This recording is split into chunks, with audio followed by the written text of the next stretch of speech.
Chers frères et sœurs en le Christ, Jésus,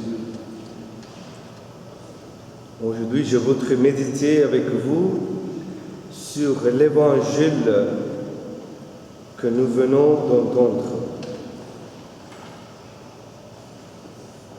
Jésus nous présente d'abord la parabole de blé et de l'ivraie. Les serviteurs sont surpris de voir l'ivraie pousser au milieu du bon grain. Pour eux, la solution est immédiate. Il faut l'arracher. Pourtant, le maître répond d'une manière inattendue.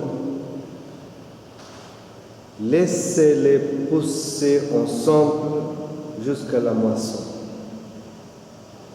Laissez-les pousser ensemble. Cette réponse peut nous étonner. D'un point de vue humain, nous voudrions supprimer immédiatement tout ce qui fait obstacle au bien. Dans un champ, les mauvaises herbes étouffent souvent les bonnes plantes, absorbent l'eau et les éléments nutritifs et empêchent leur croissance. Elles semblent inutiles, voire dangereuses. Mais Jésus nous révèle ici un autre visage de Dieu. Un autre visage de Dieu. Nous connaissons les grands attributs de Dieu. Il est éternel, tout-puissant, omniprésent, omniscient et souverain. À travers Jésus-Christ, nous découvrons également sa sainteté, son amour, sa justice, sa miséricorde, sa bonté, sa fidélité et sa compassion. Or, cette parabole nous révèle encore une autre dimension de Dieu, sa passion infinie. Dieu ne se hâte pas de condamner le pécheur. Il lui laisse le temps de changer, de se convertir et de revenir à lui. Il espère toujours le retour de celui qui s'est éloigné.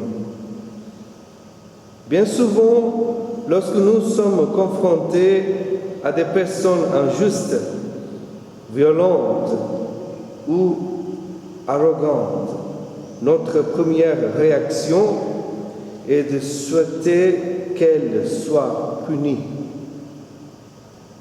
Mais Dieu lui agit autrement. Il attend. Il offre toujours une possibilité de conversion.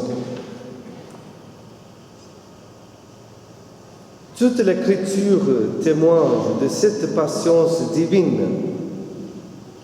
Dieu prend plaisir non à la mort du pécheur, mais à sa conversion. Jésus lui-même est venu chercher les pécheurs, manifester la miséricorde du Père et ouvrir à chacun le chemin de salut.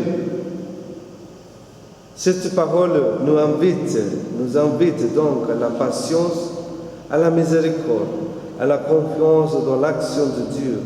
Elle nous rappelle aussi les paroles de Jésus. Aimez vos ennemis et priez pour tous ceux qui vous persécutent. L'Évangile nous présente ensuite une seconde parabole, celle de grain de moutarde. Cette graine est presque insignifiante. Et pourtant, elles deviennent un grand arbre où les oiseaux viennent faire leur nid. Ainsi en est-il du royaume de Dieu. Les plus petites réalités peuvent produire des fruits immenses lorsqu'elles sont entre les mains de Dieu. Il en est de même pour chacun de nous. Nous pouvons parfois nous sentir faibles ou insignifiants, mais Dieu a déposé de chacun de nous dons extraordinaires. Avec sa grâce, une petite initiative, un simple geste de bonté, une parole d'encouragement ou un acte de charité peut transformer des vies. L'être humain possède une capacité étonnante de créer, de construire et de transformer le monde. Si l'intelligence humaine est capable de tant de merveilles, combien plus grande encore est la puissance créatrice de Dieu notre Père. N'oublions jamais que nous sommes ses créatures. Il nous a créés par amour et nous appelle à collaborer à son œuvre de création et de salut. À travers ces deux paraboles, Jésus ne parle pas simplement d'un royaume futur. Il nous révèle que le royaume de Dieu est déjà présent parmi nous. Il grandit silencieusement dans nos cœurs, dans nos familles, dans notre Église et dans tous ceux qui accueillent la parole de Dieu. Aux yeux du Seigneur, chaque personne est unique, précieuse et infiniment aimée. Chaque vie possède une dignité incomparable. Parce qu'elle nous a créés, Dieu désire nous protéger du mal et nous conduire vers la plénitude de la vie.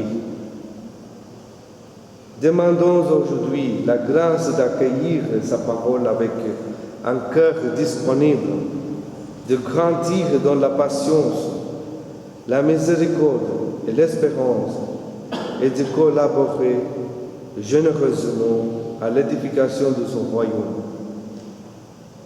Que cette Eucharistie nous fortifie, nous renouvelle et fasse de chacun de nous des témoins fidèles de l'amour de Christ.